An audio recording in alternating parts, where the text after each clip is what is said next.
And welcome, Hoosier fans, to this week's edition of Assembly Call Radio, where each week we discuss the most interesting topics in the world of Indiana basketball.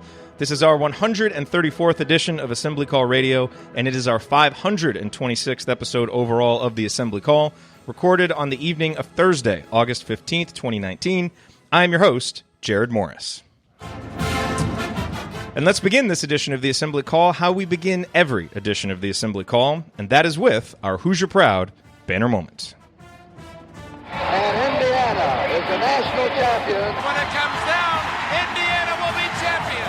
Smart takes the shot. The Hoosiers have won the national championship.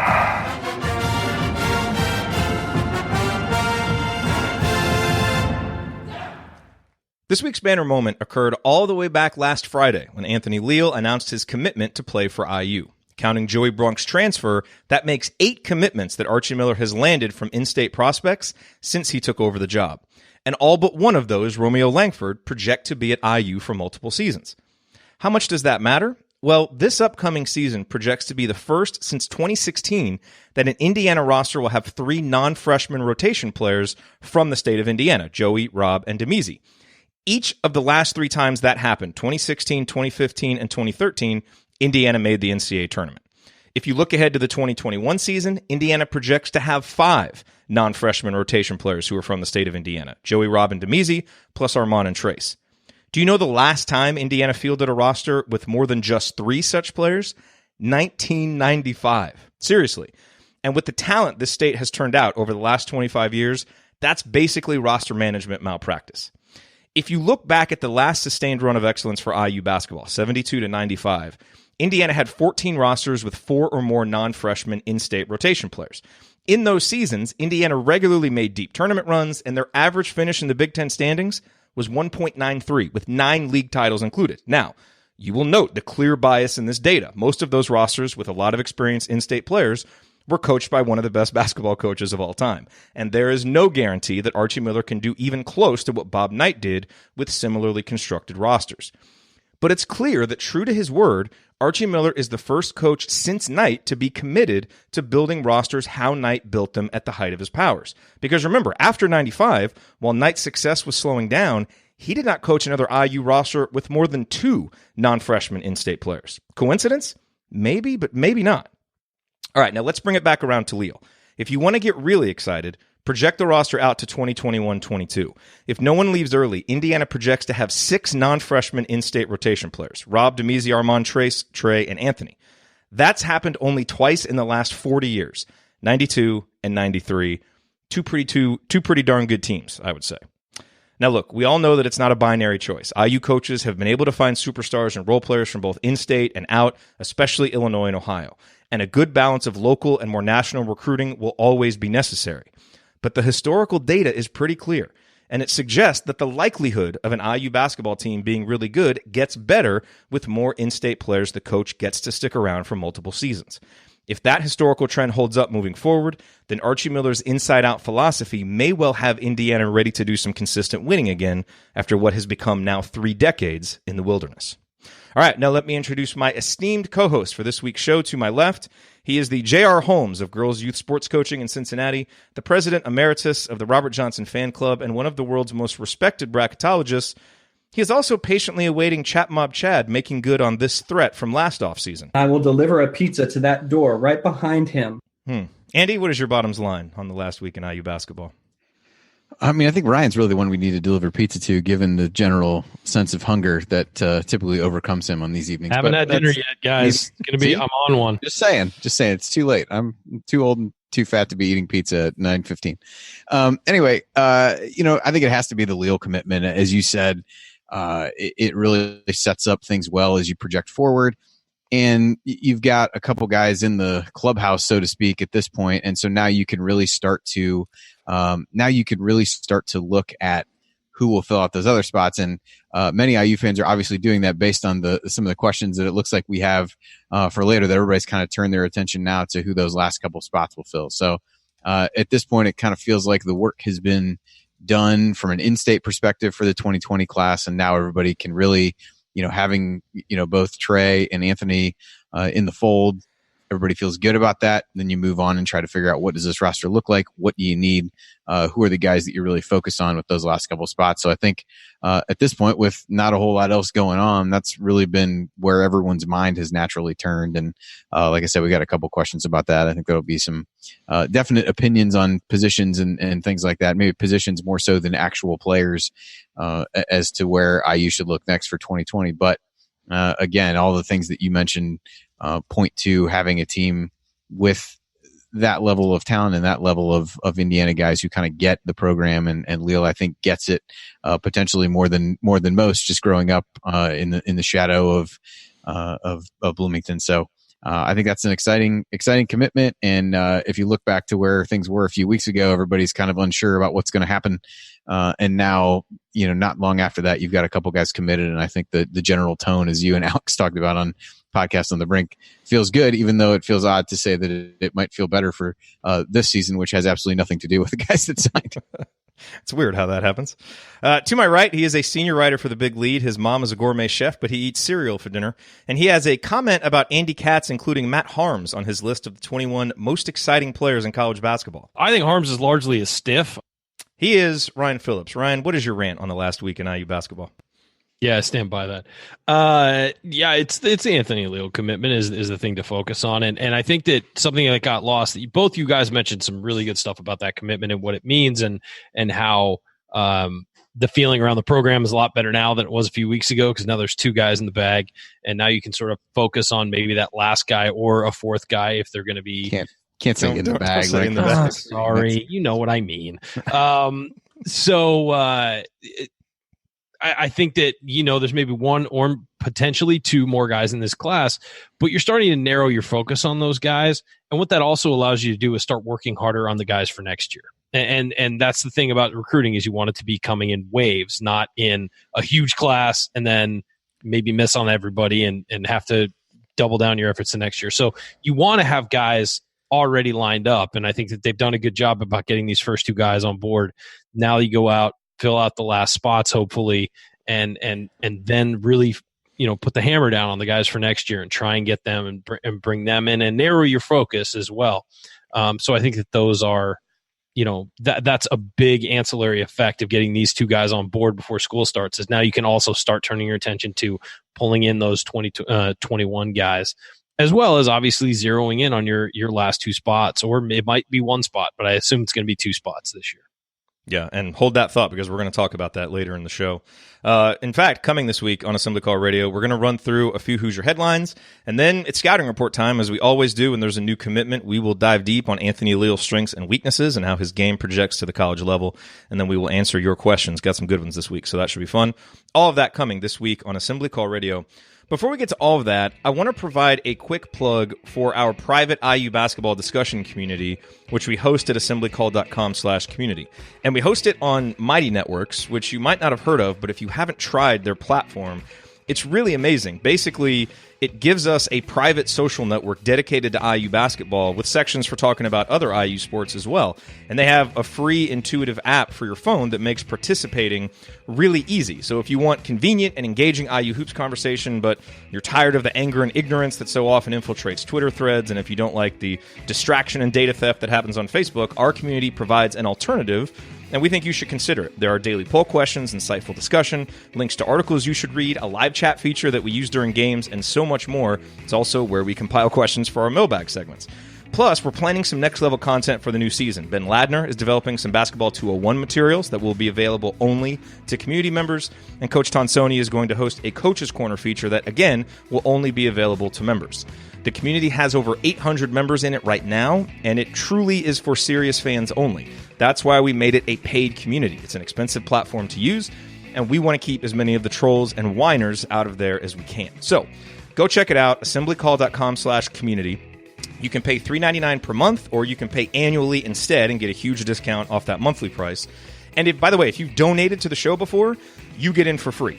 So just email me and let me know, Jerod@assemblycall.com. If you're a donor, we want you in there for free, so just let me know. Again, the URL is assemblycall.com/community. We hope to see you in there with us. All right, gentlemen. So another week, the big headline is a guy committing, Anthony Leal. We're going to spend all of segment 2 talking about that. Still no assistant coach, no real insight to provide on that. We just need to wait till there's an announcement, basically. And you would think one would come in the next few weeks. We're waiting for the schedule too. So all of that stuff is kind of in a holding pattern. The only real other story that seems worth mentioning is this Yahoo Sports report that came out Wednesday night. From Michael Avenatti. It was from these court filings in an extortion case that Nike and Avenatti are going back and forth on. And he apparently said that Nike was prepared to pay Zion Williamson, however much it was, $50,000, $70,000, and Romeo Langford $20,000. Basically what's in there is Nike was going to offer Romeo and his family $20,000 in February of 2017 for him not to go to a specific school, but to play on a Nike team and play in the EYBL. And then in the winter of 2017, Adidas sponsored an AAU program run by Romeo's dad, and he ended up at IU. So, Ryan, as I look at this, the headline is salacious, a little bit worrisome for an IU fan, but when you dig into the details, to me, there's nothing that we didn't already know or that we shouldn't have assumed. Like, Romeo was a top 10 pick. Of course, the big shoe companies are going to be offering him money to play for their AAU team or to play in the EYBL. That's what happens. Same thing that happened with the AAU team with Adidas. This is stuff the NCAA knew about. We all knew about it. So it's kind of much ado about nothing, I think. Am I missing anything? No. As far as Romeo goes, no, this is not new information. The question comes with Zion Williamson. That's really what the target of this was, because he wound up playing in Nike tournaments and then went on to a Nike school. So if Nike was paying him, that is corruption, and that is the kind of thing that the NCAA should be looking at. With Romeo, the fact that Nike was willing to pay him money doesn't really mean anything, because Romeo didn't play and he didn't go to a Nike school and he didn't take the money. Who knows? I don't know if he took the money or not, but they were paid by Adidas to run the AAU program. Yes. I think the issue is there a quid pro quo money to go to a certain school? You can pay for an AAU program. That's all above board. And that, again, paying for an AAU program, I know a lot of people from the outside are like, why are they allowed to do that? That seems shady, like a quid pro quo. Like, we'll pay for your AAU program, you go to that school. But it's legal. And right now, at least, it is legal. I can see the NCAA eventually changing that.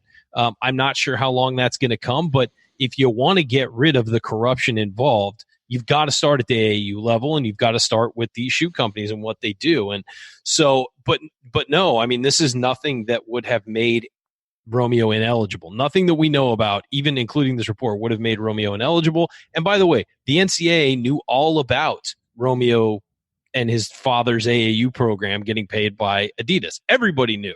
It was out in the open because it was legal. And so this isn't something where it's not wrong. It's not just legal. No. It's also not wrong. Yeah.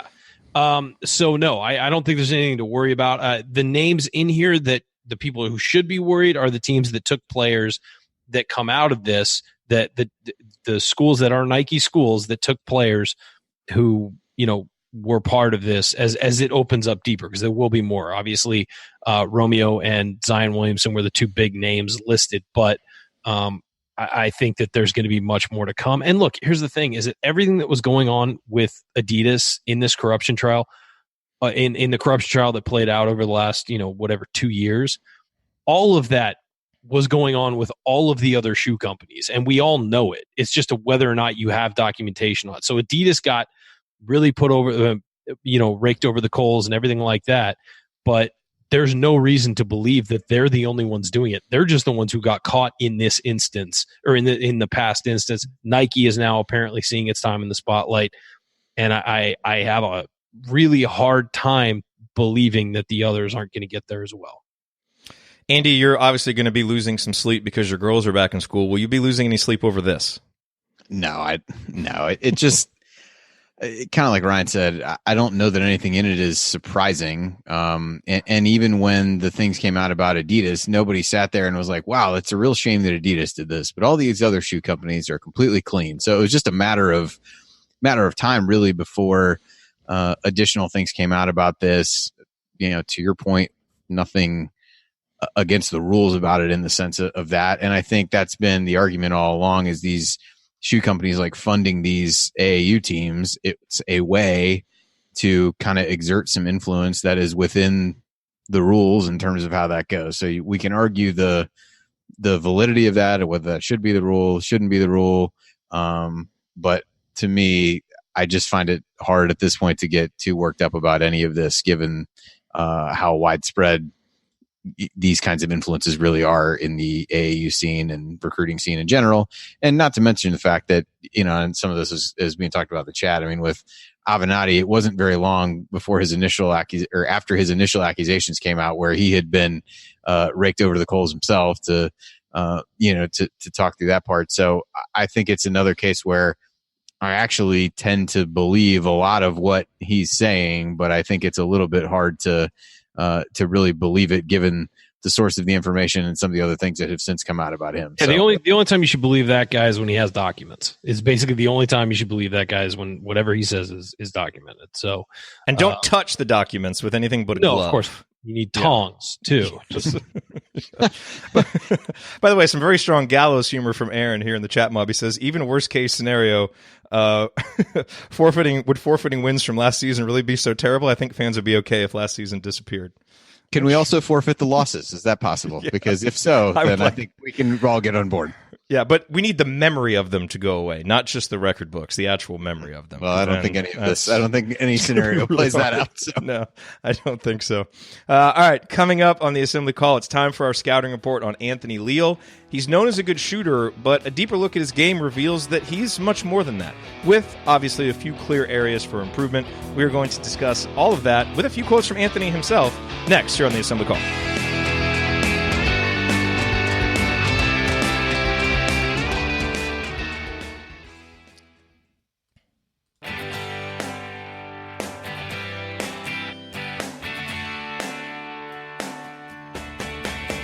This is Jordan Halls, and I never miss a shot or an episode of the Assembly Call.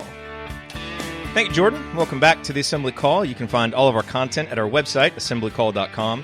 And if you ever want to participate in the live chat with the chat mob or watch our unedited live broadcasts or the replays of those, then check out our YouTube channel, youtube.com/assemblycall. I'm Jerod Morris. I'm here with Ryan Phillips and Andy Bottoms. And guys, we had a commitment, so that means it's time for detailed, in-depth scouting report of Anthony Leal. Rivals currently has him ranked 113th. 24/7 has him ranked 97th. He is 6'5", 195. And Ryan, we'll start with you. Anthony is obviously a guy, his shooting has been talked up a lot.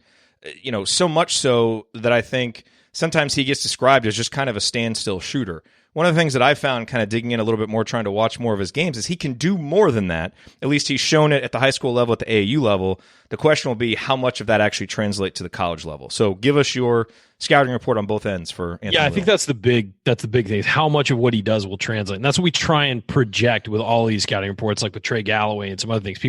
Some people took exception to me saying that Trey Galloway didn't really wasn't going to really dunk over people. And somebody actually sent me a clip of him dunking over someone. I said, well, yeah, but he's not going to do it consistently. Like that's what we're talking about, and we're projecting to the next level. Anthony is the top player in the state of Indiana this year, so it was a great get for Archie Miller as a result of that. Plus, Bloomington South, he's a Bloomington kid. His hero is Jordan Hulls. I mean, this is all, it lines up perfectly for IU from a character standpoint, from a story standpoint, from what you want. You got to get the guy in your own backyard, and they did. I'll start with a shot because that's what everybody talks about. So we'll start with the shot. And the first thing I have marked down after watching, however much film on him is it's good. It's good. He has a good shot. I mean, he squares himself well. His feet stay under him really well. From the technical side, he does everything right. A really high finish to his shot. He follows through well, gets a lot of backspin and a lot of rotation on the ball, which is key. His hands, I said the one thing that I thought was an issue was his hands can get away from his body sometime. Instead of keeping contained, it's almost like when you shoot, you got to sort of almost be contained in a phone booth, and sometimes his arm will get outstretched, and that pushes the ball away from the body, tends to make the shot flatten out a little bit. But again, that's a bad habit I saw a few times that I'm sure just as he matures, he gets more strength and all that stuff. He can more, keep his shot a little more compact. The release and rotation are both great. And that's the bottom line when you look at his shot. Like, If those two things are good, you can build everything else around it. You don't have to tear it down and build anything. Do you think his release is too slow? Because that's something people have said. Okay. All right. There, all right. Let me just. I said He's the other on page 1 of 6 of his notes, so you can't. Yeah, just don't rush it. It's fine. Yeah.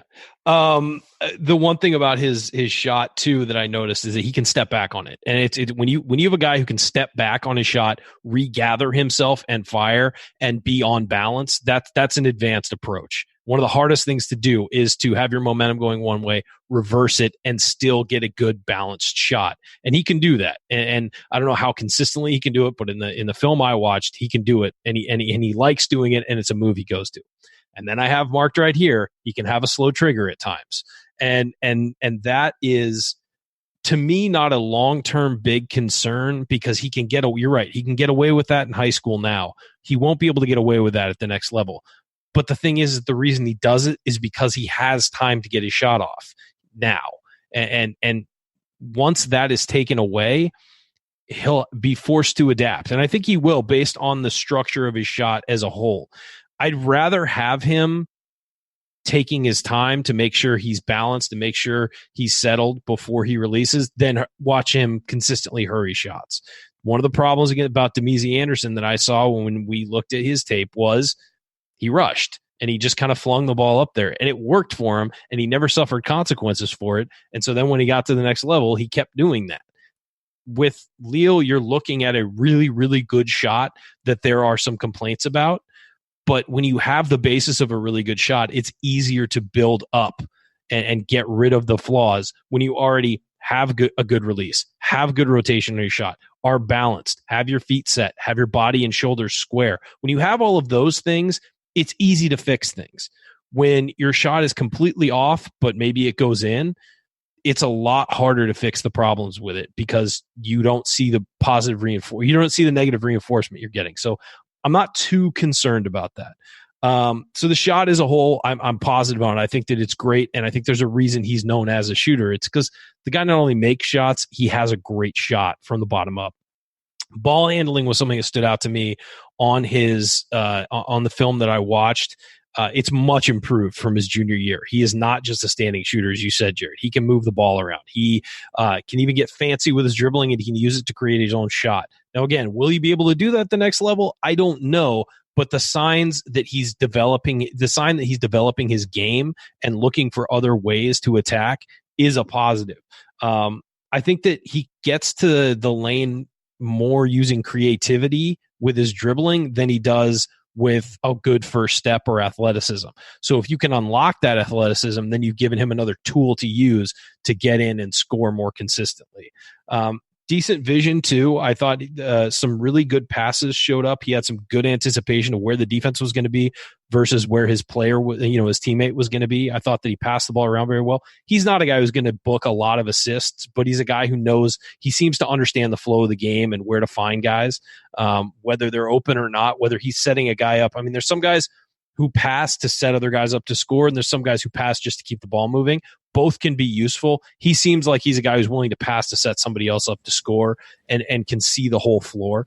I don't think he's as good a passer as Trey Galloway, but I think that he can really help the team's offense, move a step forward instead of just sort of remaining in the same situation as it was before he passed.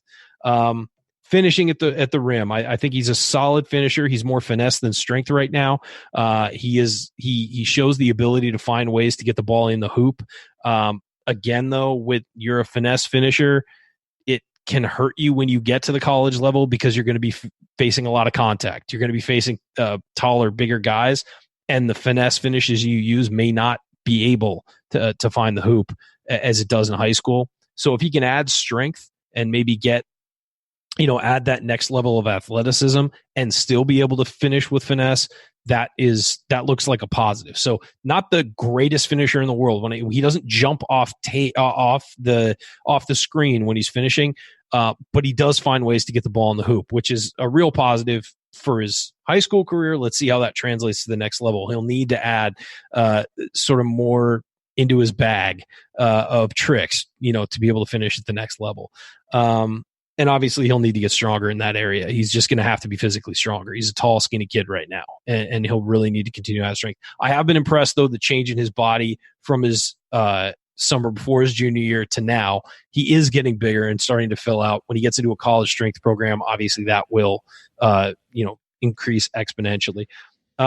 He's gotten stronger, as I was saying. If we're going to go to the athleticism subhead, which everybody seems to love, stronger over the last year. He's got some quickness, but he needs to improve. Obviously, if he's going to be a guy who's going to handle the ball a lot, guy who's going to be able to do things other than just be a standing shooter, threat of being able to drive by a defender is what will open up his shot when he's in one-on-one situations.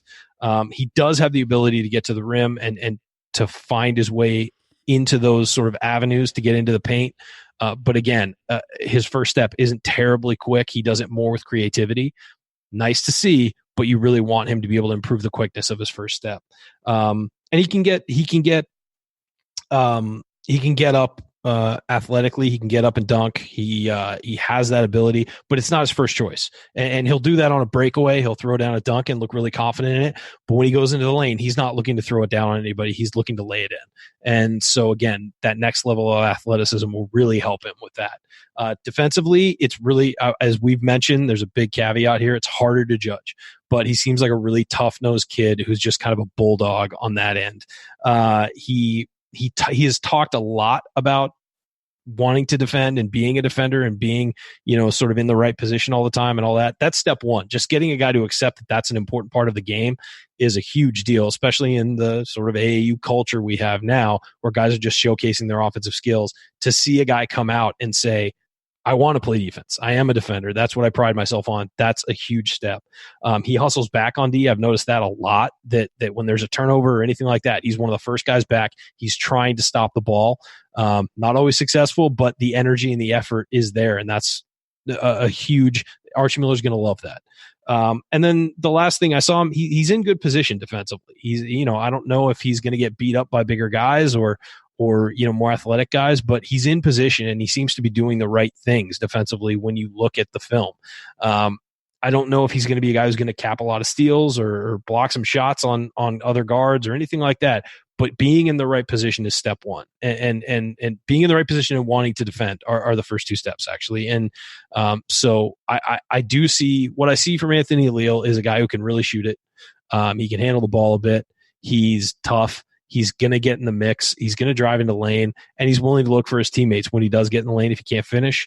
And then I see a guy who's willing to play defense and willing to get in. I don't think he's going to be a great rebounder. I think he's going to be an okay rebounder, but he's willing to mix it up and get in there. And he does draw, just from seeing his numbers, he draws a lot of fouls too, which is a huge benefit.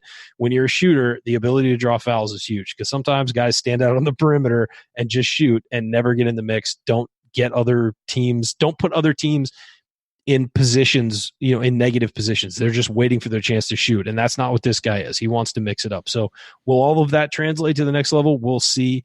But I'm excited to see where this next year goes for him and how he develops and where he takes the next phase of his game. Because he's already got the shooting aspect down. Let's, see what else, sort of blossoms in his game during his senior year. That might have been your best scouting report yet. That was good stuff. Anything specific you liked? I'll try and bring it back for the next one. No, it was just good. It was detailed and thorough. Good analysis of the shot. Coach was very impressed in the chat mob. So just wanted to throw that your way. I'm here for you, Coach. Yeah, when you can impress Coach, then that says all you need to say. And you need compliments for your self-esteem. Let's be honest. So that's what we try and do here. On the show. That's what. Yeah, it was really bottoming out there for a little while. Thank goodness.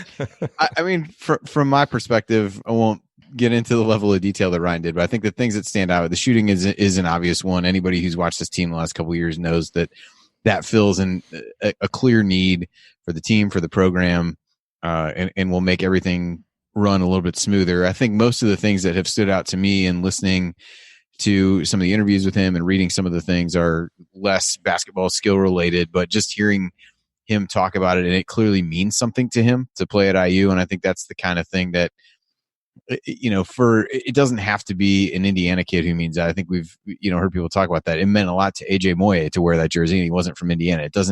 that part of it doesn't matter, but it does mean you get the impression from hearing him talk, it means a lot to him to be able to play at IU.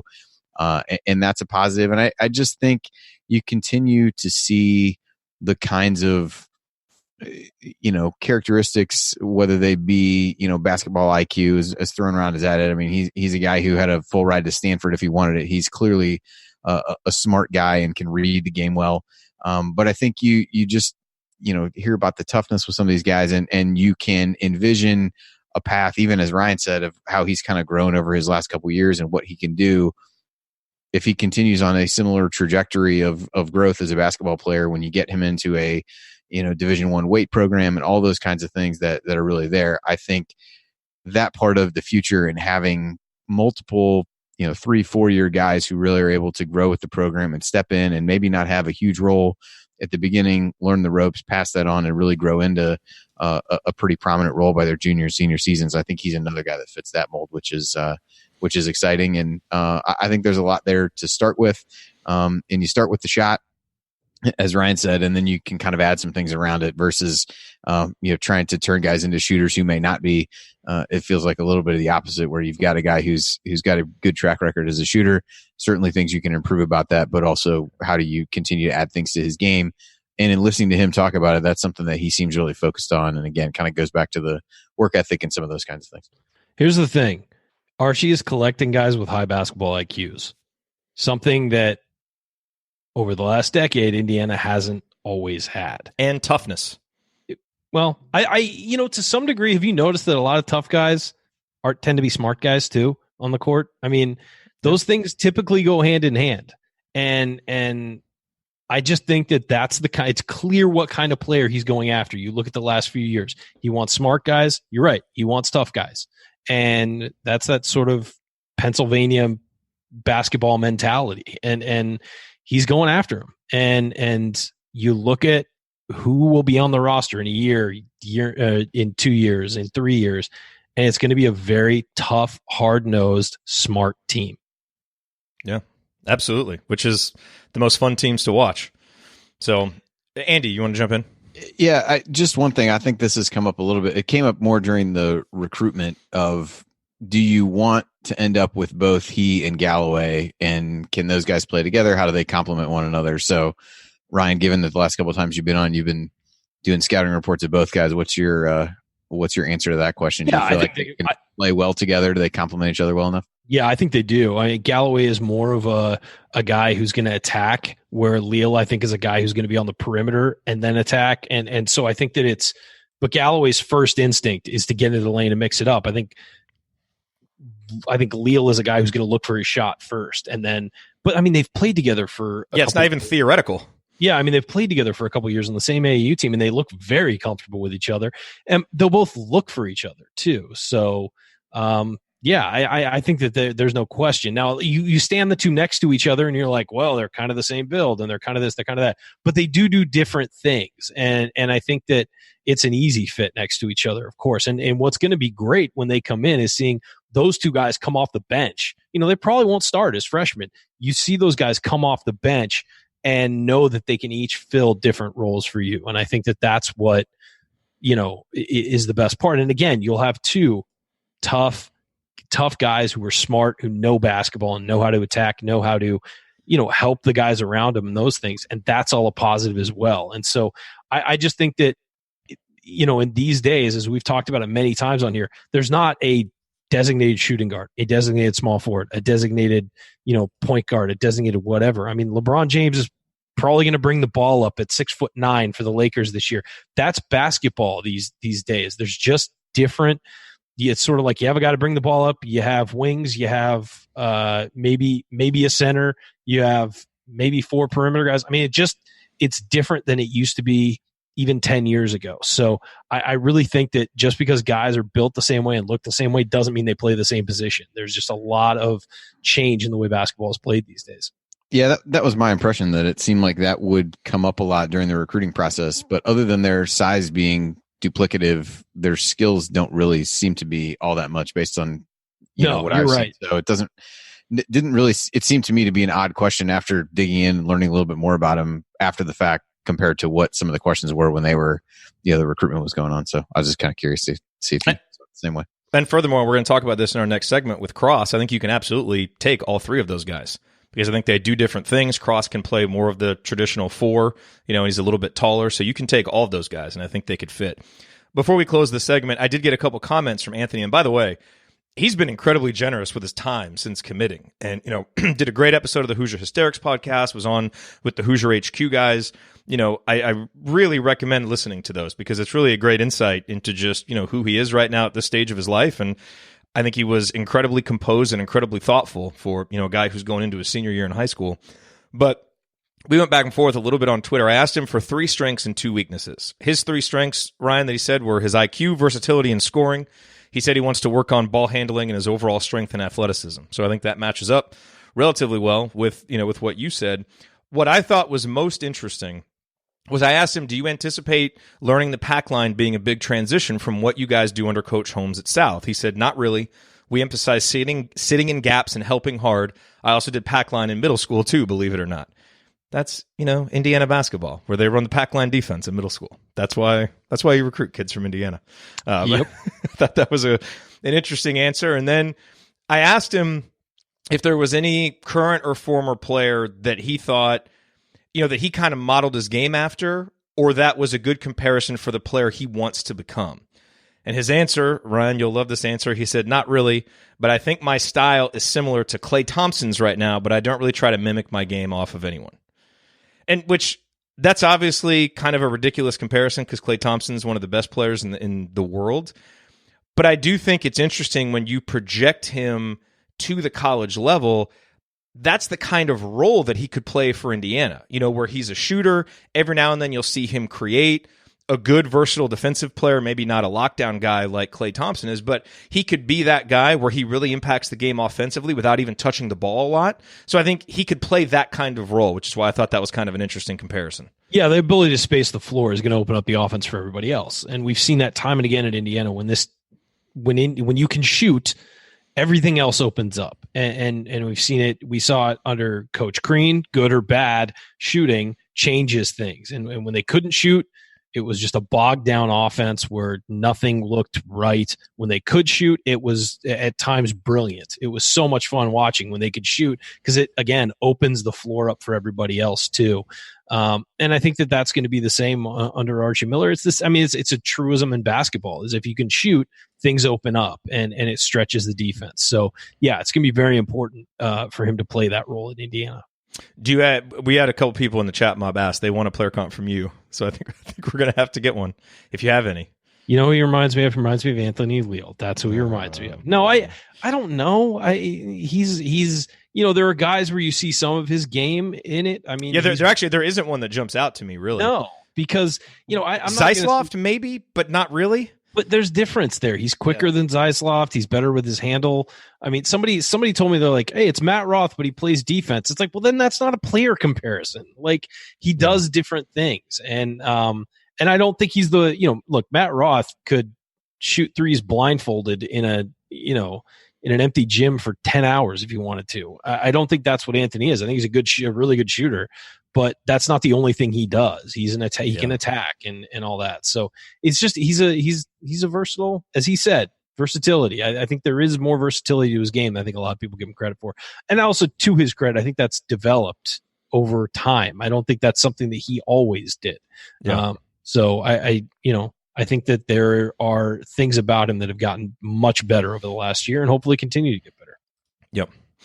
All right, coming up in our third segment, we are going to answer your questions, including who we would handpick for the next 2 recruiting classes, and the biggest question we'd like to see answered before the season starts, of course, that isn't related to Jerome Hunter's health. Stick with us here on the Assembly Call. We'll be right back.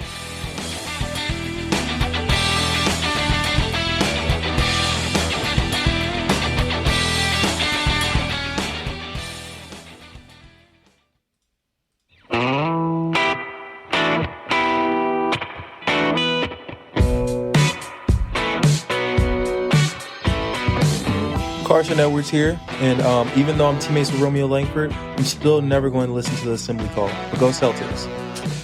Welcome back to the Assembly Call. I'm Jerod Morse here with Ryan Phillips and Andy Bottoms. Remember that you need to be subscribed to our email newsletter. We send out a weekly IU News Roundup even during the offseason, and after every game we send out a detailed post-game analysis. Just text IU to 66866 or go to assemblycall.com.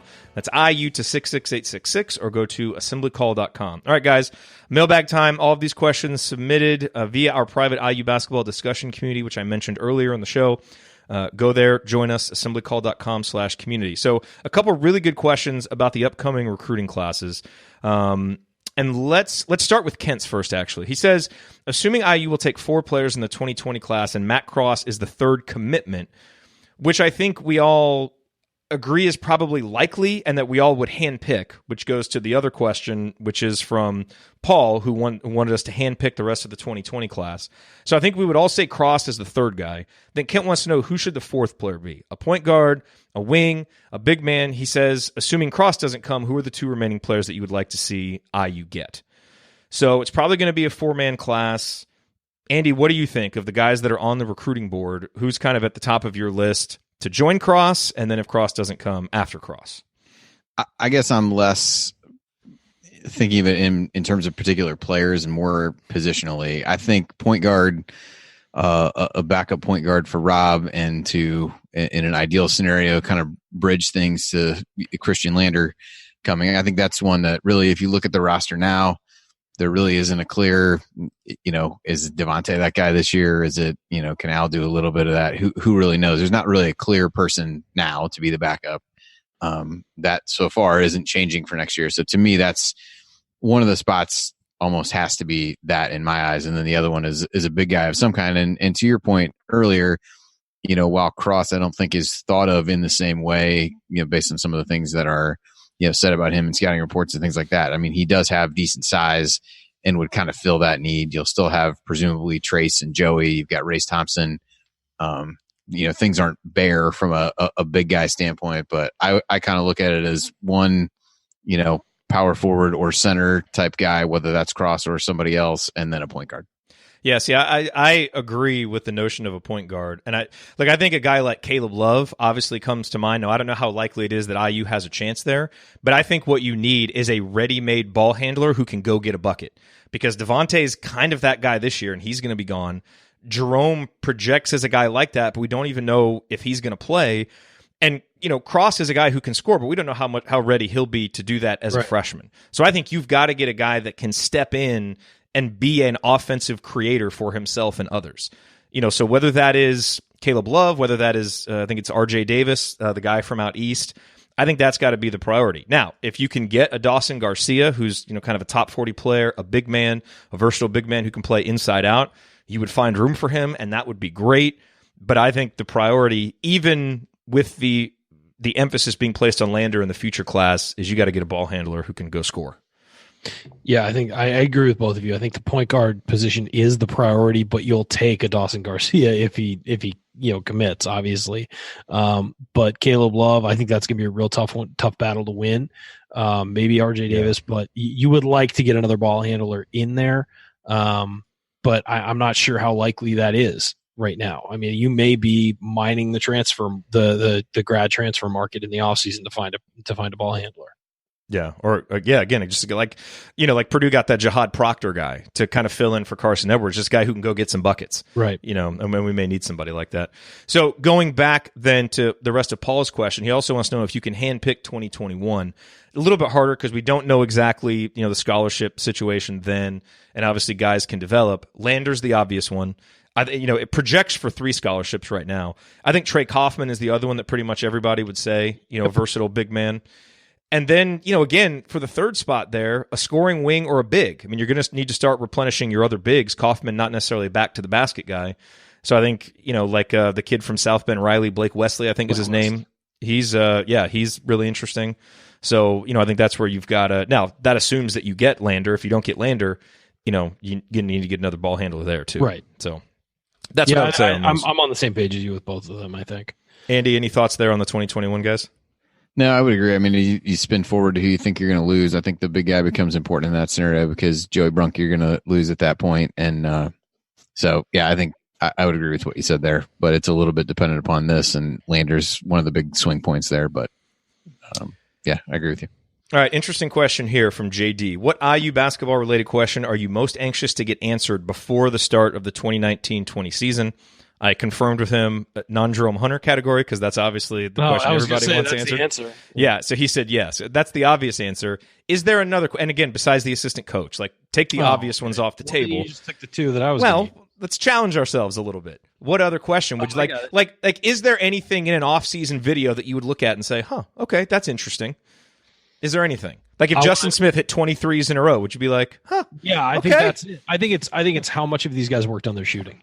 And are we going to see an example? You're going to trust an off-season shooting video?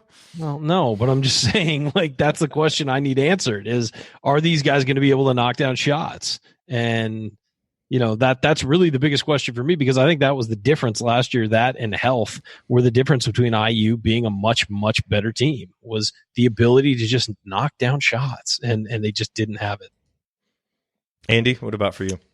The shooting would certainly have been on my list. I think the other, and I don't know how you'd actually answer this or what you'd be given to answer this question, but if you had a crystal ball of what you wanted to answer, would be, for me, is the Devontae that we saw at the end of last season, the guy who we're going to see this year. Because that's the other, outside of the Hunter health situation, is really, to me, the biggest swing thing for the team at this point. Everybody looks and says, where's the scoring going to come from? If you felt confident that what you saw from him at the end of last year is something that he'd be able to give you on a regular basis this year, as I know you and apparently Alex now are driving the train for that. But I think that would be what I would say, is if you knew that, I think that would make people feel better about the kind of overall offensive makeup of the team. The other one for me is, how's Jerod Davis moving around? That's actually something that I think we could see. You know, I mentioned on Podcast on the Brink, you know, there's a picture that was kind of floating around on Twitter where he looked really svelte. I had someone email me that saw him in Colorado and was like, you wouldn't believe how skinny he looks. And that's the kind of offseason whisper to me that actually means a little something, just because of the context of how his career has gone and the injuries he's dealt with, the conditioning issues he's had. So I think if you see, you know, him looking real limber and moving up and down the court, that would be a really good sign. You know, that he's really taken this offseason as seriously as you hope he would, and as you would assume he would going into his senior season. And that would really portend good things for this season for him. Last question here. Let's go with Bill's. Andy, what gives Hoosier fans confidence that Indiana's offensive shooting percentage will improve this year? Just comparing the existing players on the team this year to their performances last year, to what extent do we believe the assistant coaching position will likely impact offensive production? I think the assistant is a little bit hard to gauge until you know who it was. I think everybody's clamored a lot for an offensive guru or of some kind that you'd be able to bring in. Who that guy is and how you'd get there remains to be seen. But yeah, I think one of the things that we've talked about is where the shooting comes from. So in terms of volume 3-point shooters, a year ago, it was really Romeo and Juwan who didn't shoot at a great percentage, presumably to points I think you have made on a few different things over the course of the offseason. Those shots get redistributed to some guys who have shown at least a little bit more of an ability to knock down threes. Again, to go back to Devontae, can he shoot it as well as he did toward the end of the year? Al, you look at the numbers before the thumb injury, and then or the finger injury. I think it was his thumb, a finger of some kind.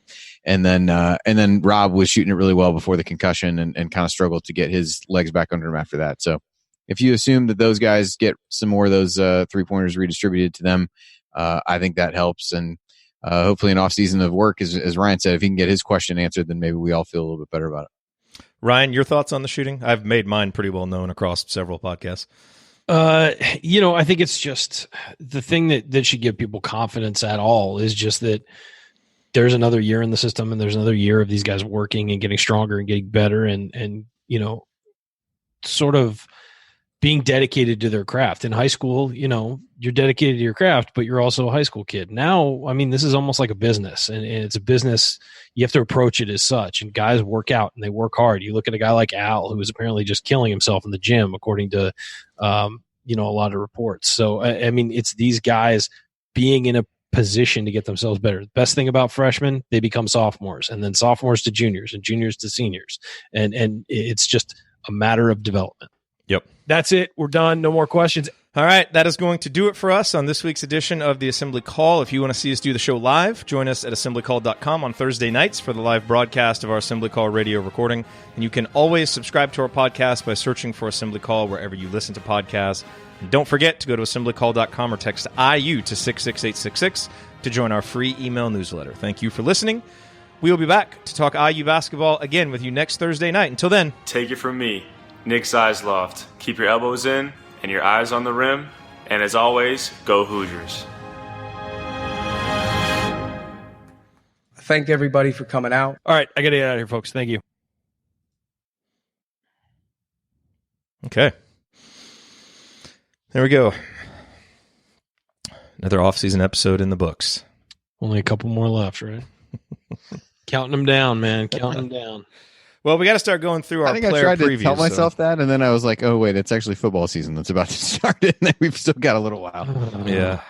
Yeah. We've got a little while. Wait, there was a really great comment in the chat. It was from, I don't know. Chad said he wants to know if there's going to be some emotion on the court, which might be hard to see, and I don't know how that would be answered before the season starts. It'd be interesting if there was a way for it to be, but... Well, you might be able to see from spirited practices and stuff. I mean, if guys are, more locked in. Yeah. It would be fun. Like, I would love to see them just put out a social media video where the guys miss every shot. Well, back to work. Yeah. Just because, it doesn't mean anything, and it would just be funny. Or like a video where they're shooting free throws for a minute and they miss every single one. Mm-hmm. That would troll people so hard. I would applaud that very much. All right, everybody. Okay. You guys can run AC After Dark without me. I appreciate it. I'm spent from the scouting report. It was a good scouting report, man. I appreciat it. It was a good scouting report. It was fun to watch, so it made it easy to watch a lot of film of him. I mean, there's a lot there to like. So Galloway was fun to watch as well, but in a different way, in that he was finding ways without being like a dead eye shooter. He was finding ways to contribute, and so that was interesting to watch. But sometimes, like when you have a big man and all the highlights of them just turning around, laying it in, or just dunking, or you have a point guard where all he's doing is passing. I mean, it's not, not as fun to break a guy down like that. So both those guys were easy and fun to break down. Yeah. They'll be fun to watch too, I hope. I agree. I sure hope so, man. I sure hope so. You should frame those. Take a picture of them. We'll put them out on Instagram. Should I frame it for Anthony and just send it to him? I did it in pencil. It doesn't look very official. It's mail it to him. File that away with that Steve Alford picture you got from IU Artifacts. That's over here somewhere. Oh yeah, here we go. There you go, guys. That's your post-show entertainment for the night. It's my Steve Alford picture. All right, guys. All right, everybody. We will see you next week. All right. Thanks, everybody. See y'all. Yep. See y'all.